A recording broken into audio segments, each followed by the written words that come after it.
ഏതായിരുന്നാലും CPI ഈ കാര്യത്തിലെങ്കിലും നട്ടലുണ്ട് എന്ന് കാണിച്ചതിൽ സന്തോഷമുണ്ട്. പക്ഷെ ഇനിയും അവരുടെ കൂടെ നിൽക്കണോ എന്ന് CPI ആലോചിക്കണം. ഇപ്പൊ സമരം കഴിഞ്ഞതിന് ശേഷമുള്ള അവസ്ഥ ഇതാണ്.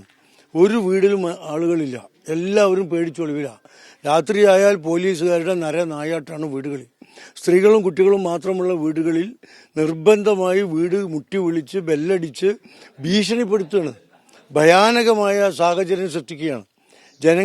ജനങ്ങളെ ഭയത്തിന്റെ മുനയിൽ നിർത്തി കാര്യങ്ങൾ നേടിയെടുക്കാൻ ആർക്കോ വേണ്ടി പോലീസ് ഇവിടെ നീതി നിഷേധം നടത്തുകയാണ്.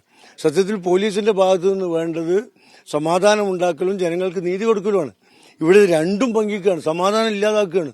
അർദ്ധരാത്രി വീടുകളിൽ സ്ത്രീകൾ മാത്രമുള്ള വീടുകളിൽ വന്ന് കുട്ടികളൊക്കെ പേടിച്ച് കരയാണ് പോലീസിന്റെ നടപടി കാണുമ്പോൾ. അത്തരം ഭീകരമായ ഒരു അവസ്ഥ ഇവിടെ നിലനിൽക്കുന്നുണ്ട്. അത് മാറ്റണം. ഇന്ന് സർവകക്ഷി യോഗം കളക്ടർ വിളിച്ചിട്ടുണ്ട്. ആ യോഗത്തിൽ ഈ പോലീസിന്റെ റെയ്ഡ് അവസാനിപ്പിക്കാതെ ഒരു മധ്യസ്ഥ സംസ്ഥാനത്തിനും ഞങ്ങളില്ല എന്ന് മുസ്ലിം ലീഗും UDF-ഉം പറയാൻ പോവുകയാണ്. ഈ അവസാനിപ്പിക്കണം റെയ്ഡ്.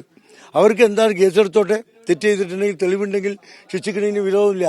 വളരെ വ്യക്തമാണ്, ഇതിൽ ഗൂഢാലോചന നടന്നിട്ടുണ്ട്. ഫാക്ടറിക്ക് വേണ്ടി ആരോ ഇടപെട്ടിട്ട് ജനങ്ങളെ മുഴുവൻ അറസ്റ്റിലും അകത്തുമാക്കി ഫാക്ടറിക്കെതിരെയുള്ള സമരം അവസാനിപ്പിക്കാനുള്ള ഒരു ഗൂഢാലോചനയാണ് ഇന്നലെ നടന്നത്. അത് തിരിച്ചറിയും, അന്വേഷണത്തിൽ തെളിവ് വരും. പോലീസ് ന്യായമായി പെരുമാറണം എന്ന് നിർബന്ധമാണ്. പോലീസിന്റെ പണി പോലീസ് എടുക്കാതിരുന്നാൽ ആ പണിയെടുക്കാൻ ഈ നാട്ടിലെ ജനങ്ങൾ നിർബന്ധിതരാകും. അവരോടൊപ്പം ഞങ്ങളും ഉണ്ടാവും.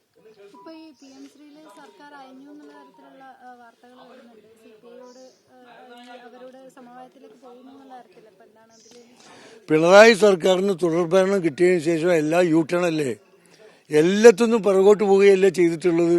അതിന്റെ ഒരു ഭാഗം കൂടിയാണ്. ഏതായിരുന്നാലും CPI ഈ കാര്യത്തിലെങ്കിലും നട്ടലുണ്ട് എന്ന് കാണിച്ചതിൽ സന്തോഷമുണ്ട്.